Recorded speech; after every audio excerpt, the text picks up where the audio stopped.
नमस्कार मित्रांनो, तुम्हा सर्वांचं तुमच्याच यूट्यूब चॅनलवरती पुन्हा एकदा सहर्ष स्वागत. मित्रांनो, तुम्ही जर चॅनलवरती नवीन असाल तर चॅनलला सबस्क्राईब करा. राज्यात दिवाळीनंतर स्थानिक स्वराज्य संस्थेच्या निवडणुका होणार आहेत. या निवडणुकीच्या दृष्टीने रणनीती ठरवली जात आहे. महायुती आणि महाविकास आघाडी असे चित्र या निवडणुकीच्या निमित्तानं पुन्हा एकदा एकमेकांसमोर उभं राहणार आहे. पंचायत समिती, जिल्हा परिषद, नगरपालिका, महानगरपालिका अशाच सर्व ठिकाणी निवडणुका होणार आहेत. या पार्श्वभूमीवर महाविकास आघाडी मतदार यादीतील घोळ या मुद्द्यावर एकत्र आलेत. कालच महाविकास आघाडीतील वरिष्ठ नेत्यांनी यासोबतच मनसे प्रमुख राज ठाकरेंनी राज्य निवडणूक आयुक्त आणि राज्य निवडणूक मुख्य अधिकाऱ्यांची भेट घेतली आहे. या बैठकीत मतदार याद्यांमधील घोळ याबाबत प्रश्न विचारण्यात आले, पण समाधानकारक उत्तर न मिळाल्याने पुन्हा आज महाविकास आघाडीतील नेते आयोगाच्या अधिकाऱ्यांची बैठक घेणार आहेत.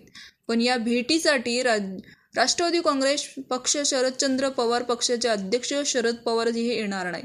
कारण काय ते समजून घेऊयात. आज शरद पवार यांचा पुण्याचा नियोजित दौरा आहे, त्यामुळे ते पुणे दौऱ्यावर जाणार नाहीत. त्यामुळे आजच्या शिष्टमंडळात ते नसतील. मात्र प्रदेशाध्यक्ष शशिकांत शिंदे, माजी मंत्री जयंत पाटील, जितेंद्र आव्हाड हे नेते आयोगाच्या अधिकाऱ्यांची भेट घेण्यासाठी उपस्थित राहणार. काय भूमिका घेणार हेही पाहणार आहोत. मंगळवारी महाविकास आघाडीतील शिष्टमंडळातील शरद पवार, उद्धव ठाकरे, राज ठाकरे, बाळासाहेब थोरात, रईस शेख, प्रकाश रेड्डी, राज्याचे मुख्य निवडणूक अधिकारी एस चोकलिंकर यांची बैठक होती.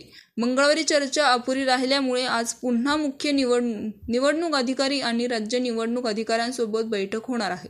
यामुळे या बैठकीत काय होणार हे पाहणं महत्त्वाचं ठरणार. तसेच आयोगातील अधिकाऱ्यांच्या बैठकीनंतर आघाडीतील नेते काय भूमिका घेणार हे पाहणं महत्त्वाचं ठरणार. तर मित्रांनो, याविषयी तुमचं मत कमेंट बॉक्समध्ये नक्कीच कळवा आणि चॅनलला सबस्क्राईब करा.